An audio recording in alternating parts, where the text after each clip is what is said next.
Yeah. Solid Hill TDS, what's up? Yeah, come on. I.O.W. Sports Network, late night edition. Let's go. Come on. We about to raise the bar. Wildcard Mar. Everybody grab a seat, cause you know we about to spark. Late night sports talk. Modelo cigar. Man, you don't wanna start. Wildcard Mar. We about to raise the bar. Wildcard Mar. Everybody grab a seat, cause you know we about to spark. Late night sports talk. Modelo cigar. Man, you don't wanna start. Wildcard Mar. Hey. L Boogie with the hot flame, ashtray full of top names, little tree for your membrane. This the 9-hour time frame. I just snatched up a 6-pack, got my hands on a lid pack, whipping up a little batch of snacks. Yeah, man, I think I'm all set. Late night, can't sleep. Go ahead and just tap in. Better grab you a cold one, and we about to get some laughs in. Wild card on the microphone, he'll hit you with a couple flurries. Y'all need to just strap in for some entertainment sports commentary. About to raise the bar, Wildcard Mar. Everybody grab a seat, cause you know we about to spark. Late night sports talk, Modelo cigar. Man, you don't wanna start. Wildcard Mar. We about to raise the bar. Wildcard Mar. Everybody grab a seat, cause you know we about to spark. Late night sports talk, Modelo cigar. Man, you don't wanna start. Wildcard Mar. Hey. Wildcard Mar. Wildcard Mar. I.O.W. Late night sports. Wildcard Mar. Wildcard Mar. I.O.W. Late night sports. Wildcard Mar. Wildcard Mar. I.O.W. Late night sports. Wildcard Mar. Wildcard Mar. I.O.W. Late night sports. Hey. Give me a second, let me light up real quick. Ladies and gentlemen, boys and girls, people of all ages, welcome to the I.O.W. Sports Late Night Hour Edition, hosted by Mr. Modelo himself. You already know the name by now. You know what I'm saying? Wildcard Mar. You already know the vibe. Pull up, let's go. We about to raise the bar. Wildcard Mar. Yes, sir. What's up? How's everybody doing tonight? Hope everybody had a fantastic Taco Tuesday. We are in almost Wednesday for the East Coast, but still Tuesday for everybody else. Central Time, West Coast Time. Shout out everybody. Hey, appreciate the love and support. Y'all know what it is. Always got to show some support to my guy, 40 Water, Silent Hill TDS. Tap in with him. See all his information on his YouTube channel on the bottom of the screen. He made the dope intro for the hottest intro in the podcast game. Real dope. And as always, while you're over there on YouTube, check us out. I.O.W. Sports Network on YouTube, Facebook, Instagram. Like, share, subscribe. Hit that bell notification every time we go live. Bing! And then let you know when we drop new content. Tap in with us. I.O.W. Sports 1 on the Twitter as well. You want to top it up with me personally on the Twitter, KC Wildcard Mar. And you know what it is. That's where you can find me. That's what we doing. You did? Hope everybody's having a good day, man. I'm jacked up. I'm happy to be here. I talked to my boy, Jersey boy MJ. He's still recovering from his head injury. He's doing okay. Granted his circumstances. So y'all keep praying for him. Keep sending positive vibes towards him and his family. His wife Julia, who has been a rock star, taking on a lot of taking a lot of emotional toll on herself and her family. She's been a soldier throughout this whole situation. So I definitely want to shout out Jersey boy MJ and his lovely wife Julia. Y'all keep sending them positive vibes and love and prayers, man. Keep it up. But in honor of him, I'm gonna talk some baseball tonight. Well, not only because of Jersey boy MJ, but because the regular season of Major League Baseball is coming to an end. Playoffs about to start next week. So that you know what that means? That means the wild card push is getting crazier and crazier by the day. It's getting real spicy. Some of these playoff, especially the wild card division spots are pretty much starting to fill up like crazy. It's probably only maybe a couple, maybe one division race that might come down to the wire. That's the AL West between the Rangers, Astros, and Mariners. I think that's the only division that's pretty much up for grabs at this point in the season. But it's that time of the year. Shit's going to get crazy with those wild card spots starting to get filled up. There's going to be some pressure playoff, field type of games going on in these last few days. There's going to be some team playing spoilers. Some team playing spoilers. Teams that ain't got no business, winning games. They'll find a way to win games at this time of the year. That happens every year. But yeah, we're also going to talk. I don't know if y'all been tracking this Mel Tucker situation out in East Lansing, Michigan. Michigan State head football coach. They keep saying they're going to fire him, but he's on suspension. And they're trying to hold off firing him and trying to find cause to fire him, and he's refuting it. We'll talk more in depth about it. The situation's crazy. It's like a Days of Our Lives scenario. Like for real. It's wild and crazy. But our first topic, and it does have to do with the world of college football. But in this aspect, is Jimbo Fisher. For those follow what he's been doing down, won the national championship at Florida State, moved on to Texas A&M. And I don't know if anybody's been paying attention to his program, but he's on a consistent basis as one of the top recruiter and gets the top recruiting classes in all of NCAA football year after year after year. And does what with it? Exactly. And not a lot of success going so much in Texas A&M. I'll play a Joe Klatt little piece in just a second, just because I want to bring that in, how the media and all of the talk about Coach Prime and how different it is from Jimbo Fisher. And,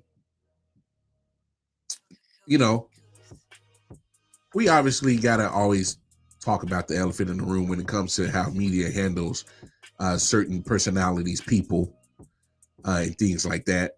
But I just think it's just a weird, crazy dynamic of the Coach Prime treatment and how he's treated amongst the media and the narratives that are made about him when,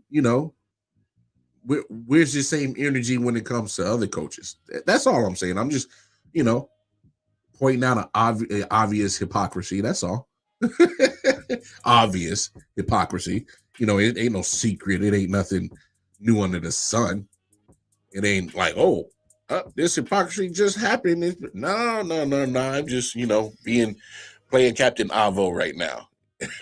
Playing Captain Obvious. But no, I just think it's a weird dynamic, and I'm gonna play this Joe Klatt piece in just a second, just to kind of, get you guys on where my head is going on this situation, because I just think it's a weird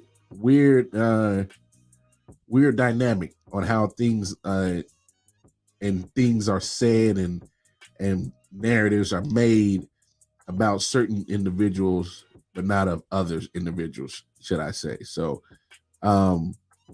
it's to me, it brings a lot into a lot into perspective, I should say, if you ask me. But no, let me get this to. It's almost about 5 minutes, so bear with me, folks. But you'll enjoy every second of it. I promise you. A&M gave up 48 in a loss to Miami. What is going on at Texas A&M? This doesn't make any sense. This is a head scratcher right here. Okay. Now, I will talk more about Miami on Wednesday. All right. This is a little bit more about A&M though. And the reason being is A&M has a 17-7 lead in that game, and then they get outscored 41-16. When you hear that, you're like, wait, hold on a second. I thought, Joel, you just showed me on the YouTube show the talent composite. I did, and I'm going to put it up again because this team is far too talented to have a 41-16 run put on them by Miami. They're the fourth most talented roster in college football. I've had people come up to me and say, like, yeah, I know they've recruited, but they lost a lot of transfers. No. The talent composite is what they are right now. Right now. What are the players on their team right now, currently? Okay, not the guys that left, none of that. This is a snapshot. They're the fourth most talented roster in the sport and just gave up 48 to Miami. Listen, Miami, I told people to take the points and bet Miami before the week. Glad I did. I don't know if I believe in Miami yet, but I can tell you what I don't believe in: Texas A&M. That's a terrible loss. Texas A&M is now 1-7 in their last 8 games against Power 5 teams. I didn't say ranked teams. No. Let me repeat what I just said. Texas A&M is 1-7 in their last 5 Power 5 games. That's staggering. They're the fourth most talented roster in college football. Folks, this is not working. This is not working. They've lost 7 straight road games going back to 2021. And the only teams that can say they have more talent than Texas A&M are Alabama, Georgia, and Ohio State. What are we doing in College Station? And I'm sure if you're listening to this, if you're an Aggie fan, you are echoing my sentiments. This is not working. I still can't believe that Jimbo Fisher has the contract he has. Listen to what I'm about to tell you. These are the buyout numbers for Jimbo Fisher. This actually makes me a little bit nauseous. Not in a selfish way, but in a way of like, we have a conference that's dying. That is a storied conference in college football based on like revenue sharing, because all these schools feel like they have to have millions and millions of dollars. Jimbo Fisher's buyout totals 2023 $76.8 million. Goes down to $67.6 million in 2024, goes down to $58.2 million in 2025. So that means that if Jimbo Fisher continues on for 3 more years, they're 1-7 in their last 8 against Power 5 opponents. And if he coaches for 3 more years, they would still owe him $58.2 million. What are we doing? What are we doing? Oh my goodness. They could wait until 2030 and still have to pay him $10 million to not coach. Staggering. I can give you all the evaluation that you want. Here's a bottom line for you. The Jimbo Fisher experiment at Texas A&M is not working. that's a failed experiment. And I don't know what you're going to do.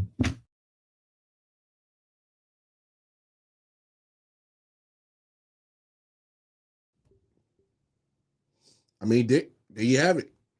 Shout out to Joe Klatt. I love his podcast.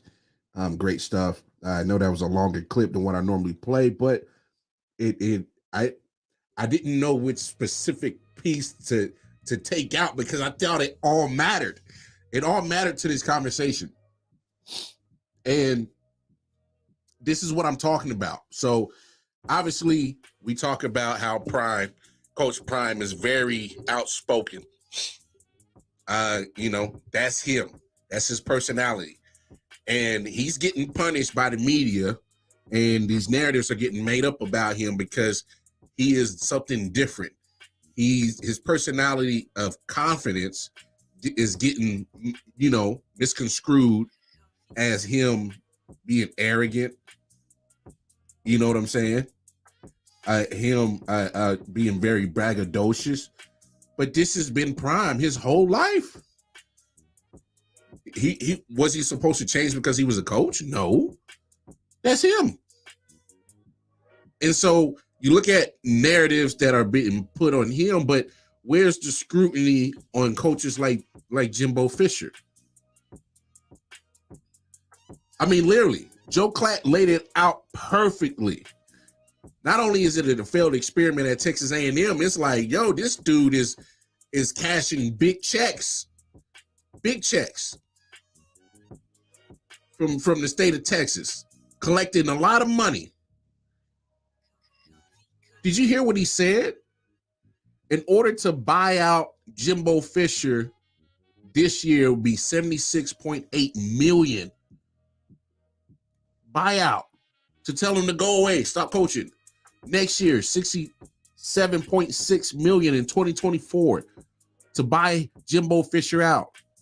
$58.2 million in 2025 to buy him out. Somebody refresh my memory the last time Texas A&M was actually worth the damn. Huh? Are we going back to Dante Hall days? I mean, give me the last time. I mean, okay, Money Manziel. But Jimbo wasn't there for that. It was Kevin Sumlin.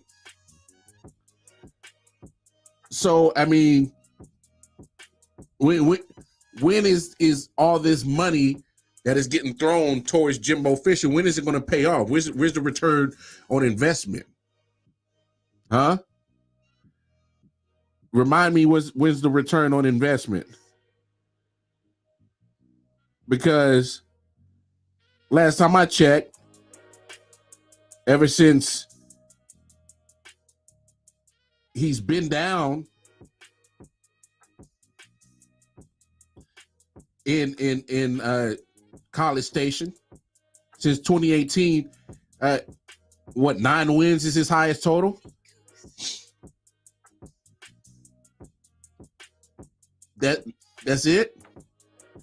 You're paying for a buyout of $76.8 million. That means you're paying him a lot of money. But why are we paying for 9 wins?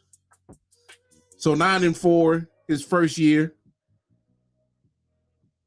at Texas A&M, 8-5, 9-1, 8-4, 5-7, and now 3-1 so far. With a loss to Miami, who wasn't ranked, and you was ranked at the time that you lost. I mean, what's going on? He's not winning the SEC. He's not. And if you look at his output, he's not doing no better than Kevin Sumlin. You could have kept Kevin Sumlin and not even, be in this financial crisis, or not financial crisis, but financial jail, in my opinion, because you can't just buy him out and just think it, we'll just eat $76.8 million or $67.6 million or $58.2 million. No, that's bad business. So Jimbo Fisher has absolutely not even done.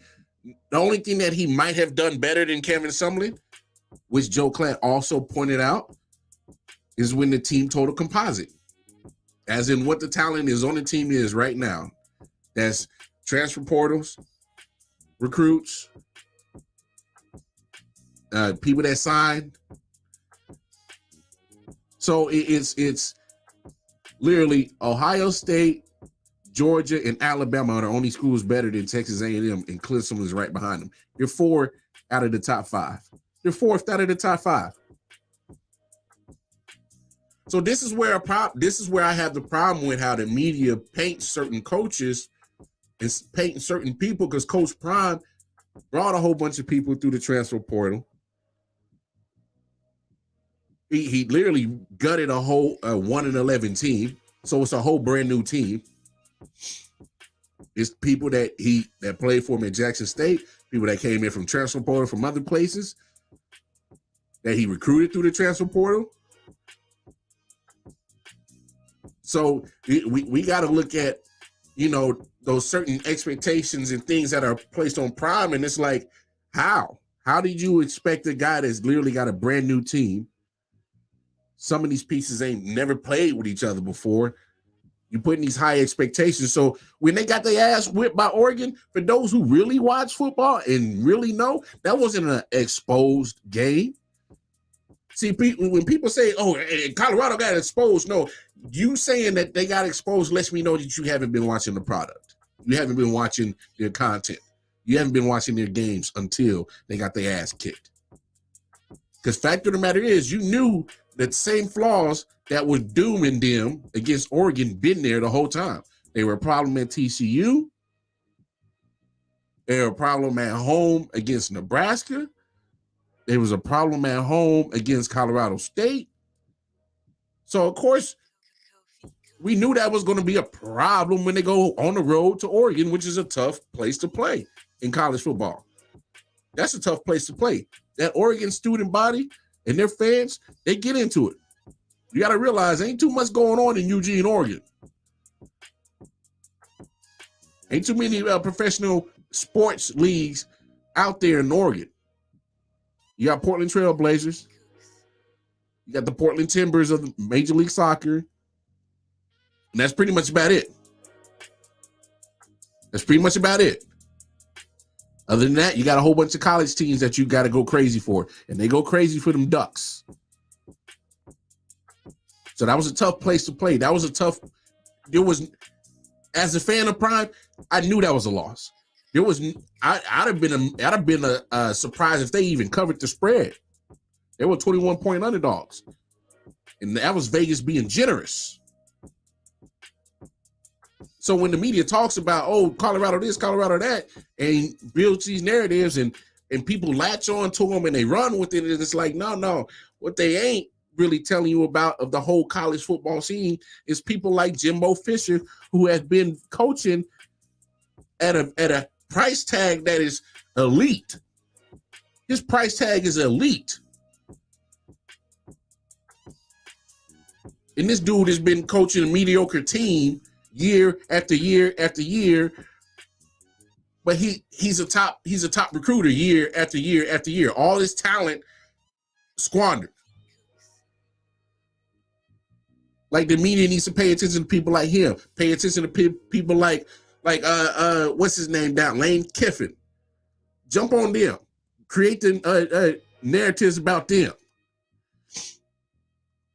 Do that. Yeah, I know they was talking trash. That's part of it. There's also statements that saying, players were talking junk about Deion Sanders, and Shiloh has said something. But hey, I expect Shiloh to say something, because that's not just his coach, that's his daddy. So you're gonna have his back. I mean, that's one thing that one thing that kind of irks me too, because there's a narrative built on that, as in they just supposed to just, not respond. Like, come on now. But I just think that the media is so funky and fickle with shit like this, because there's no way that a guy like Jimbo Fisher, who's walking around with this mediocre record year after year after year with the top recruiting class year after year after year. And the only time that he really gets some kind of clout is when he's in a little argument battle with Nick Saban. Y'all remember that little situation last year? Oh, you know,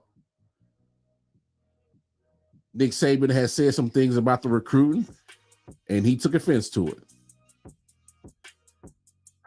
And they were talking about, you know, they hyped that game up for October, thinking it was going to be something nice, thinking it was going to be, you know, like whoop-de-doo, yo, this the matchup of the year. And lo and behold, what do we see?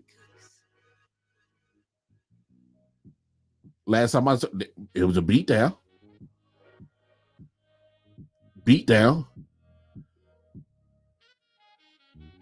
Alabama went on and put that whooping on them.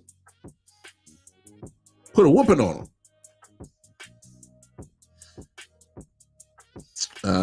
AP says, when you turn on the TV for college football Saturday, it's Colorado this, Colorado that. Like, come on, there's more teams out there. Of course, there's more teams out there. I know people are going to, at some point, just be like, man, come on, man. Like, enough prime. And people are right to feel that way. But all I'm saying is, have that energy. I didn't hear this energy when they was bumping up Nick Saban, when they was hyping up Dabo Swinney, the way they've been hyping up Kirby Smart. I didn't hear that. Oh man, I'm so exhausted on enough. It's just somebody else's turn. It's Prime's turn right now. But I want to dive into something a little bit more when it comes to Coach Prime, because I think on Monday's show, Detroit Mail brought up a fair point. And now that I think about it, and I've been thinking about it a couple of hours, and he brought up a fair point when it comes to with the disappointment if he was just to leave Colorado too soon and not have the job done. And he's right. And it really dawned on me on what is the possibilities of him staying in Colorado for a long time. Because, I mean, y'all see the money he's bringing in, right? He's bringing in crazy money.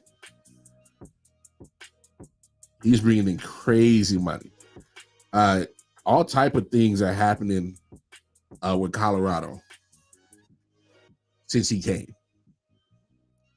You're talking about boosting financial stability,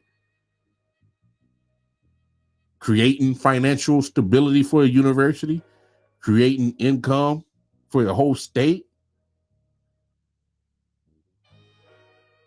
I mean, literally.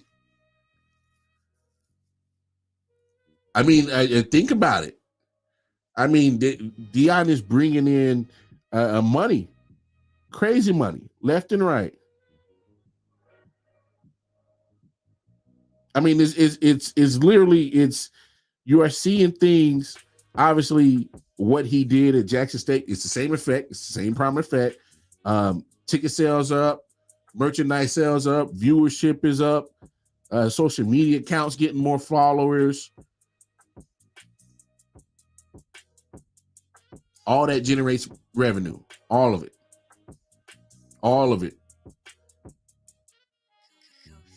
I know Jackson State missed it. Colorado's happy to get it. But Detroit Mail has a valid point. And Nick has a valid point. Big homie Nick Shine has a valid point too. There's going to be somebody going to see how much is it going to take for that prime effect to come to my university. How much? Because if Jimbo Fisher got buyouts of 76.8 million, let's call it 77, 2024, a buyout of $68 million. Let's round it up. 2025 has a buyout of $58 million.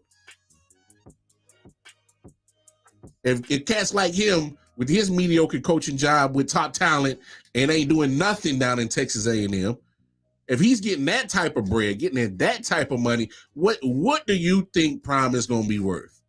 Because that little 5-year deal that Colorado got, I think it was what, $29 million? That ain't going to be enough. It ain't going to be enough. They going to have to go out their way. As a matter of fact, from my understanding, they had to raise some of that money to get to that salary. Now, don't get me, hey, by all means, they made it happen. But what I'm saying is even if this team doesn't win a national championship, if he just does a mediocre job of what Jimbo Fisher doing in Texas A&M in Colorado, he's still gonna get paid because of what else he brings market-wise to your university. And my thing is that Prime is going to get lured. He's definitely going to get pursued every year. There's going to be a big university every year that's going to have a job opening, and they're going to come knocking at his door in Boulder, Colorado, and they're going to say, hey, come on. Yeah, that's one of the schools I was thinking about. He played at Florida State. Mike Norvell, Coach Norvell is doing well down there in Florida, in Tallahassee. They're looking good this year. I don't want that to be a distraction on them. I think he's done a great job turning that program around. Had a couple of coaches that just didn't, cut the mustard, and they're trying to get back right. And he's done well. So my thing is you need cats to the only way I see DM moving off of Norvell is if they really, really, really wanted Prime. And then they would just offer whatever. I mean, that'll be a school that would come trying to persuade him to come on out. Rumors, Nick Saban wants to retire. What if Alabama goes and recruits Deion Sanders? And I mean, all these are possibilities. All of these are possibilities.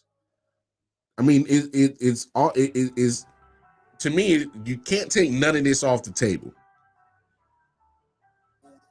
Every year he's going to get pursued.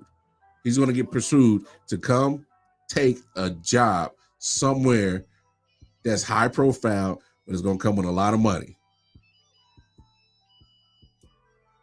And obviously, Prime being Prime, he ain't scared of the limelight. He embraces it. He embraces the scrutiny. But I just need to point out the hypocrisy that it comes with a guy like Prime, who's in his first year of coaching at the Power 5 level. And he's getting more scrutiny than a guy like Jimbo Fisher, who's been living off that 2014, 2015 national championship like a mug. He's been hanging on that thing for a minute as his crown jewel when he was at Florida State. But hell, your time at Texas A&M been a very pedestrian, mediocre, average at best. And you keep coming up with these top recruiting classes year after year after year, talent-wise, and they ain't got a damn thing to show for it. Let that be Coach Prime. Let that be somebody else, not a Jimbo, not a Lane Kiffin, not a, Nick Saban and Kirby Smart. They definitely get scrutiny if they were having records like Jimbo Fisher with top recruiting talent year after year after year. So it's just wild how certain coaches on that spectrum are just getting, treated by the media. I don't get it. My thing is boy, they should be toasting Jimbo Fisher. But y'all want to ride Coach Prime and talk about how bad of a loss that was. A loss that of people who know football saw coming. USC probably gonna do the same thing. Probably gonna roll them again. There's a good possibility. USC is a far more talented team. They got more continuity. They've been together more. They know how to work as a team more. Better than Colorado. They ain't a guess. They ain't a hypothesis. That ain't me trying to have a hot take. No, they watch football. That's a real take right there. It'll be a miracle if Colorado covers the spread this game.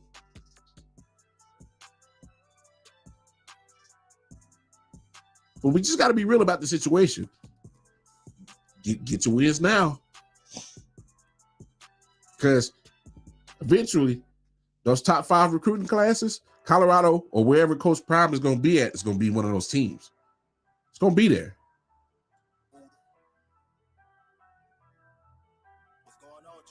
But I can't dismiss the fact that Jimbo Fisher is a top 5 recruiting class team with talent, and you being mediocre year after year after year. That's all. Have that energy. Have that energy across the board. That's all I ask. But it's okay. That's what y'all got me for. Because I'm going to keep it real. I'm going to keep it real. That's how I do. You talking about Michael Penix for Washington, plays for the Washington Huskies. And hey, Michael Penix is balling right now. He is balling. He's doing his thing. So I'm not going to sit here and,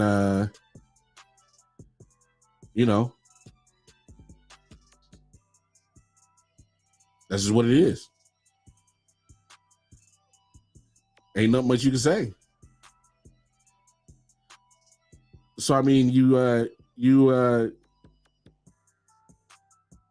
look at just what Michael Penix been doing, which he had that same talent when he was at Indiana.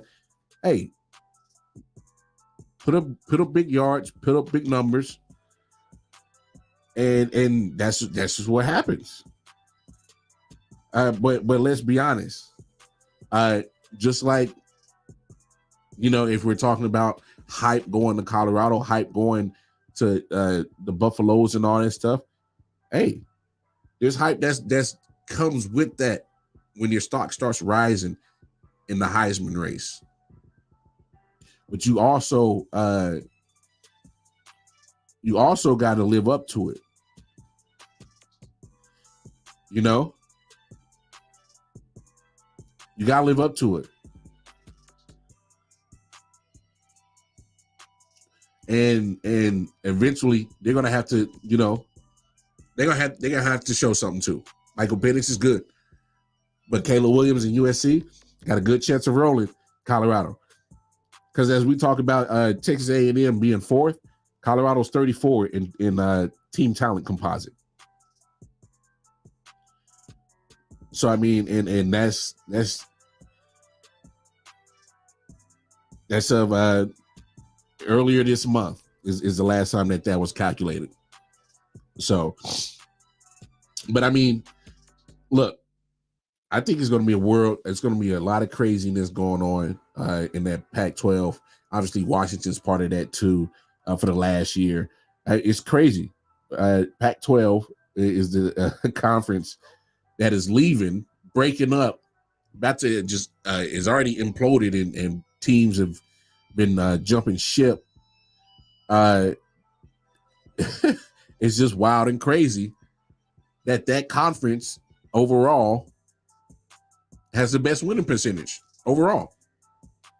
of all the teams in their conference, team might, Power 5, they got a better winning percentage in the SEC, the mighty SEC, better winning percentage than the Big Ten, which is below the SEC in my opinion. Better than ACC, better than the Big 12. So I think it's interesting that the conference that is about to just be no more is actually playing better football than the big boys. I just think that's wild and crazy. What's wild and crazy is this whole situation with Mel Tucker in Michigan State. Let's take a listen. Welcome back into College Football Live. We're continuing to follow the story out of Michigan State. The Spartans announced yesterday they intend to fire head coach Mel Tucker without compensation due to sexual harassment claims against the coach made by noted sexual assault advocate Brenda Tracy. Tucker is in the middle of a second year of a 10-year, $95 million contract that was signed in 2021. You're taking a look at a statement made by Mel Tucker today. This is part of the statement. He says, "Let's be clear. I don't believe Michigan State plans to fire me because I admitted to an entirely consensual private relationship with another adult who gave one presentation at Michigan State University over 2 years ago. Yet only after Ms. Tracy and potentially others leaked the confidential investigation report to the press did Michigan State suddenly decide this same information warrants termination." I want to bring back in Pete Thamel. Obviously, this is an ongoing situation and a legal battle between the school and Mel Tucker. But what more can you tell us about what's next for Michigan State and Mel Tucker? Kelsey, the core of this moving forward for Michigan State and Mel Tucker is the $79 million he's owed on the remainder of that contract you mentioned before. We've had dueling letters and statements in the last 2 days. Yesterday, Michigan State Athletic Director Alan Haller said there's a, quote, body of undisputed evidence, end quote, to fire Tucker for cause. Tucker's letter today shot back at that notion. There was a lot of loaded rhetoric in that, Kelsey. He called it a miscarriage of justice. He called Tracy's complaint baseless and really pushed back hard at the notion that he deserved to be fired for cause. There's a hint here that there will be lawyers further involved. Tucker says, quote, one day he looks forward to, quote, obtaining discovery against Michigan State, including the trustees and the athletic department, end quote. So that would seem to be a breadcrumb left that Mel Tucker and his lawyers will fight for the $79 million that remains on his contract moving forward. All right. Boy, this situation's crazy out there in East Lansing. Look, that's just kind of some of the particulars on that matter. They're saying that he had an inappropriate sexual relationship, playing pretty much. They say he was having phone sex with a woman who's an advocate of sexual assault, an advocate against sexual assault, I should say. Let me make sure my words are correct. I don't want nobody coming at me. And she was giving a speech about just, being an advocate against it and things that go on college campuses and whatnot. And look, I don't know if the conversation obviously the conversation on the phone happened because that's what all this is about. Now, if that's his business, that's his business. If she perceived it one way and she feels that way, that's probably why the suit is getting filed. Look, my thing is that, the money part keeps getting brought into this. It was a 10-year, $95 million contract that was signed in 2021. All right. So my question is is Michigan State overreacting? As in, because we got to remember this, we talking about Michigan State, right? Where Larry Nassar, the team doctor, was doing some real despicable stuff to a lot of athletes for years.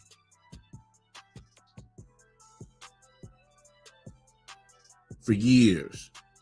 And so when you look at, the conception or the perception of Michigan State for having that situation go on for so long, and now even just a situation where it looks like, some phone sex is a problem.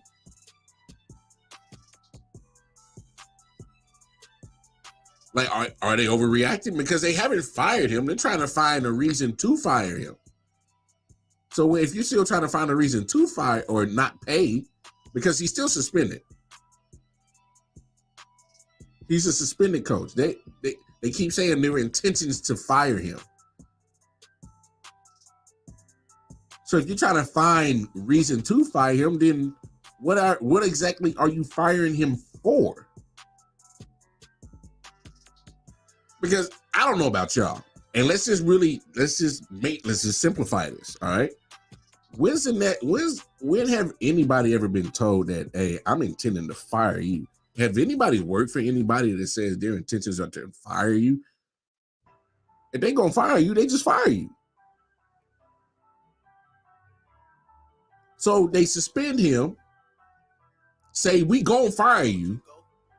We just trying to find a reason to fire you. That none of this sounds fishy. I'm not saying homeboy did anything wrong or right. I don't know. I'm just trying to put pieces together here. So you can rock with me. I may be reaching. I don't know. Because my thing is if I've been fired before. I ain't gonna cap. I ain't gonna sit up here and act like I ain't never been fired before. I've been fired before. But it's just ironic. Just ironic that Mel Tucker first comes into Michigan State, goes 2-5. All right. Then the year that they do well, go to the Peach Bowl, get a win. He gives them an 11-2. Then they go ahead and give him that 10-year, $95 million contract. Goes 5-7 last year. And then the supposed phone conversation happened later that year in 2022. Investigation happened. So now coming into this year, now all of a sudden that situation is a problem. Again, they saying he's suspended without pay, and we intend to fire you when we can find cause too. None of this. I'm just saying, let's connect some dots, people. When people want to fire you, there's a reason for it. And then they're not even telling you their intentions. They just do it. They're looking for a reason to fire him. Hello? This don't sound fishy to y'all? It sounds hella fishy to me. Because my thing is like, you can't, if you ain't find nothing, then what are you waiting for? I'm okay with the suspension, but don't keep saying you're intending to fire him when the moment you find something. Look, I honestly think the powers that be at Michigan State are really trying to, be so cautious because the microscope is on them on how they're going to handle this situation, because you can't mess up no more. Michigan State cannot mess up no more and keep having situations in regards of sexual assault and anything of that nature attached to their name anymore. That Larry Nassar situation has put a stain on that university for a long time. It's going to be a stain on that university that can never get washed off. Can never get washed off. Never get washed out. It's there forever. I'm actually surprised parents still sending kids there. I'm just being real. I'm a parent. And for them to let that situation with Larry Nassar go on for that long,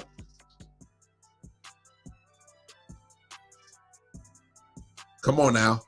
There's no way I can have those same adults that didn't pick up on this situation. But even if they were there or not,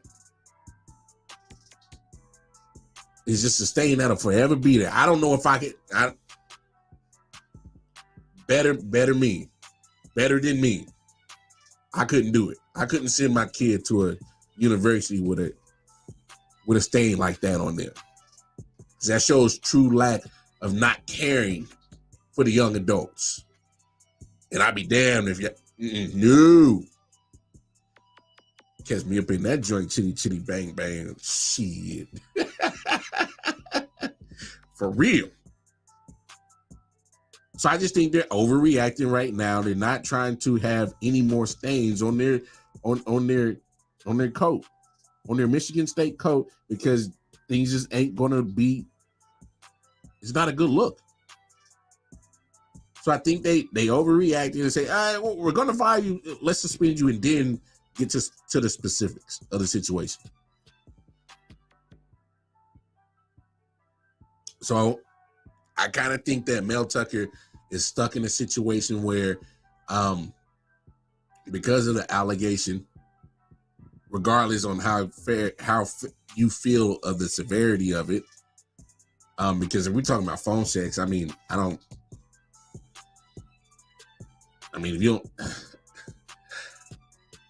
see, I'm not gonna go down that route.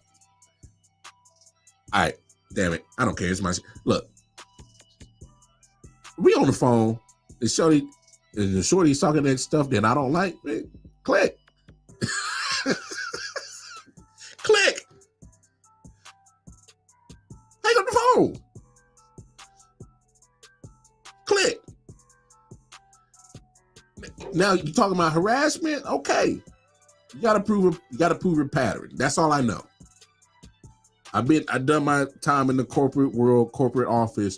You gotta show that there's a pattern, and it gotta go. It has to be a legit claim.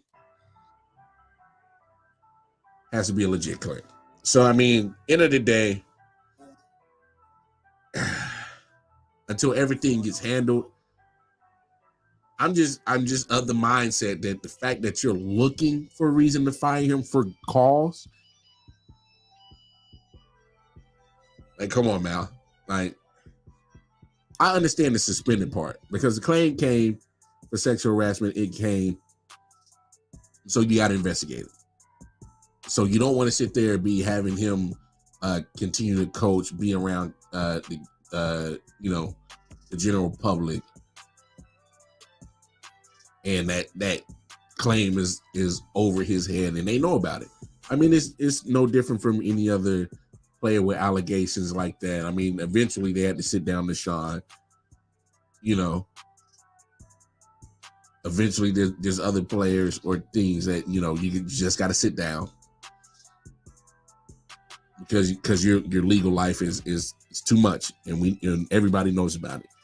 So you don't want that situation being a distraction. So it's wild. Michigan State, what's up, Aaron Rodgers? How's your Achilles? How's it doing? You got it sitting. Got the blood flow going? How's that ayahuasca? Oh, I never done it. I smoke weed. We can talk though.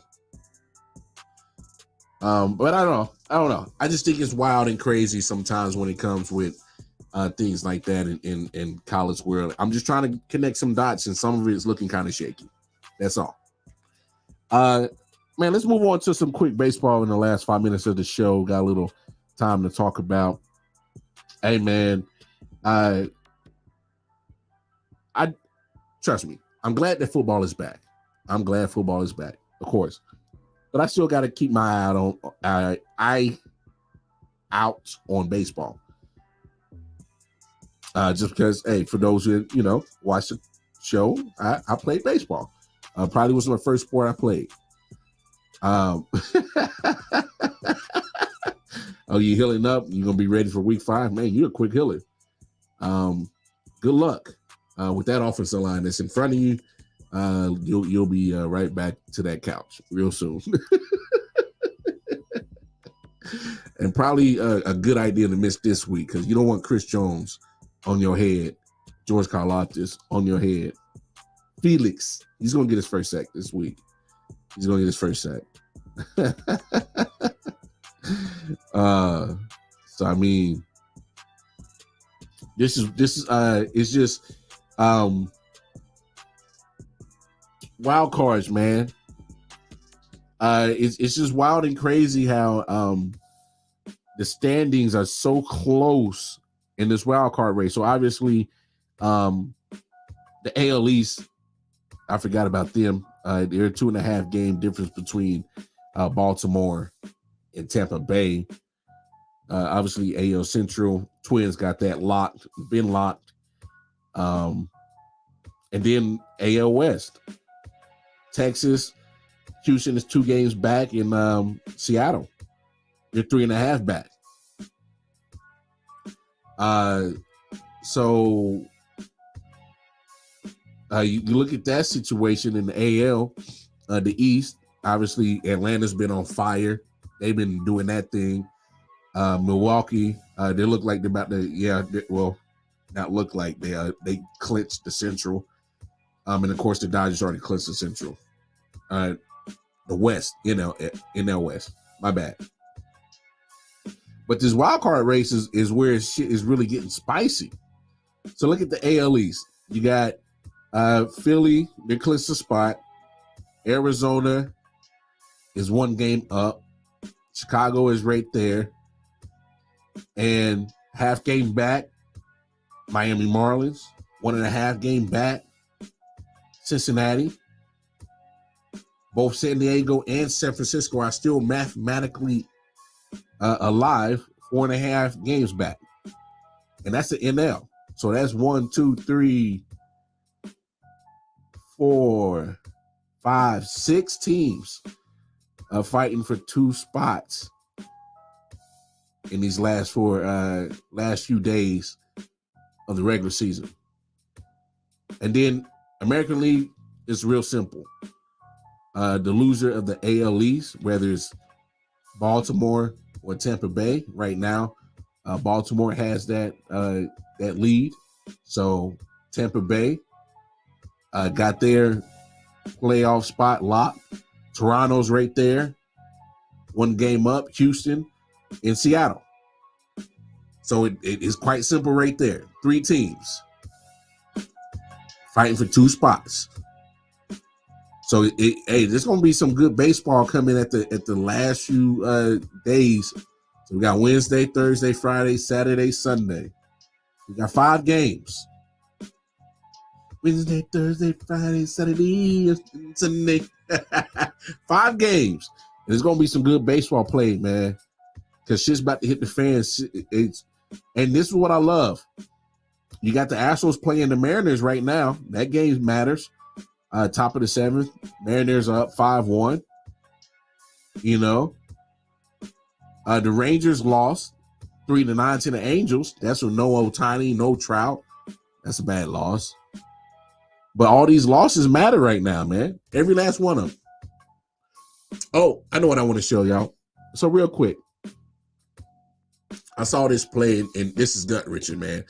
This happened tonight with the Braves and the Cubs. 3-2.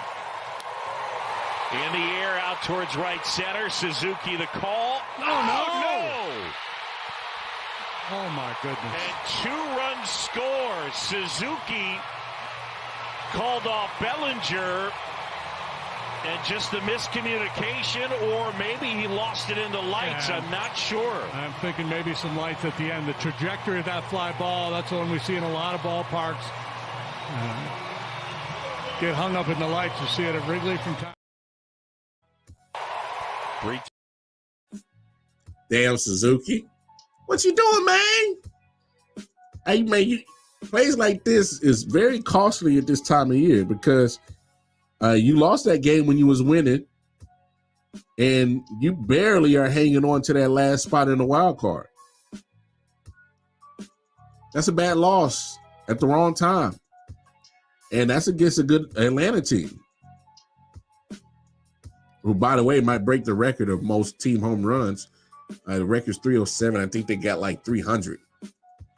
So they got about 5 more days to beat it.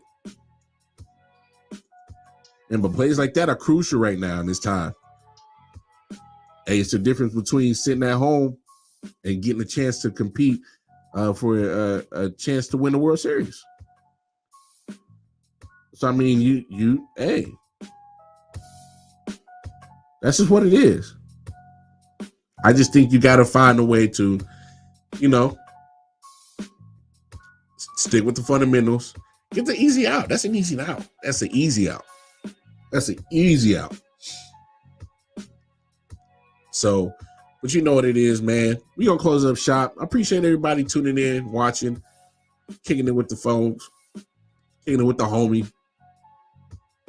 Y'all make sure y'all going over to I.O.W Sports Network, Facebook, Instagram, most importantly, the YouTube channel. Like, share, subscribe. Hit that bell notification, let you know every time we drop new, fresh, or live content. I.O.W Sports 1 on Twitter. Hey, you want to chop it with me personally? Casey Wildcard Mar on the Twitter. The Twitter. When you see the paint dripper, young thinker. I know I gotta get my project pad on. Anyway, hey, we out here. Have a happy and wonderful hump day. Get over that hump. Happy Wednesday to y'all. Peace and love.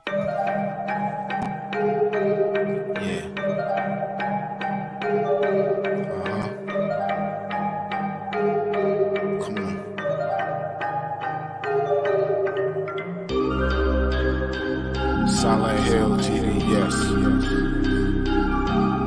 Hitchhikers.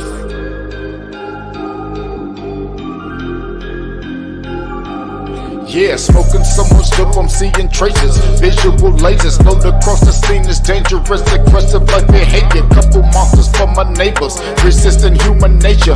Persistently getting greater, bloodshed leather terminated. Fire up the green, I need it, increase the dopamine. Feel better, so I kill better, doped up of cocaine. Booming like I never had a home, so I'm all alone. Smoking bones down the chromosomes till the filter's gone. Suffocating under heavy pressure, the signature marks are the cornerstone of a nigga that's ready to spark. Like the pathway through the treacherous, wonderful dark. Searching for a lost spark, curators of a lost art. Desperately holding shit together until it falls apart. Blood stuck to pool in the water, just waiting on the sharks. Love is the deadliest game, but I'll just massacre your heart. Tearing at your body, wondering how did we start? Fuck man, I think a nigga about to spaz out. Cause I don't give a fuck no more when I'm down to my last night. Then I went out of love, feeling look down about to pass out. Speeding down the highway in this challenge, afraid of God I will crash out. Dump the ash out, give it all up on the cash out. Make every second count, I just wanna see that ass bounce. Bitch, what you talking about? Drop dead, delete the party, nigga, watch your damn mouth. You don't wanna get me started. Go. Pedal to the metal, hit the floor. Flying through the city, and that's about to float. Grab the main, grab a shaky go. You already know how this can go, I'm about to leave. Slide through the streets and need for speed. Feel the breeze, finger twisting up the sweet. If you're looking for a baby, you gon' see. Pay attention.